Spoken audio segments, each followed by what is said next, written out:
Саламатсыздарбы? Мыйзам долбоорун колдойбуз. Бул керектүү, туура мыйзам. Анан урматтуу баяндамачы, мына сиздер негизи жакшы иш алып барып атасыздар, мына арам өлгөн малдын этин базарга саткандар боюнчачы. Ушул боюнча кандай иш алып барып жатасыздар азырдагычы? Аныктадыңыздарбы? Мына бул бир канча жерлерде, мына азыр Ош базарында көчүрүлөт деп атат. Ош базарында түнкү саат 3-4-төрдө келип ушу арам малдын этин сатышат экен, сатып алгандар да бар экен да. Ушундай маалымат барбы сиздерде?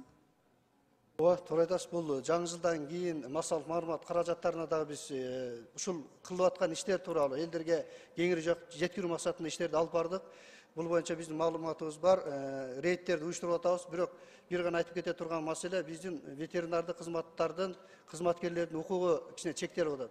Бул жерде жаңы бузуулар жөнүндө деген кодекске биз өзгөртүүлөрдү киргизип атабыз. Ушундай элдин коопсуздугуна, тамак аш коопсуздугуна бир маселе жара турган, жанагындай өлүк малдарды сата турган тараптарга бир кескин булардын баягы ири өлчөмдө айып пулдан, анан алардын бир укуктук гана жоопкерчиликти чектөөгө чейинки нормаларды сунуштап жатабыз.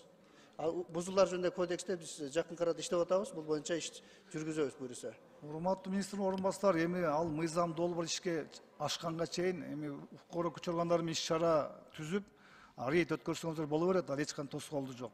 Ошо боюнча эч качан токтотпош керек, тынымсыз алып барыш керек да. Мен өткөндө белгилегем, оорулардын баардыгы ушу арам өлгөн эттерден, малдардын эттеринен пайда болуп атат да.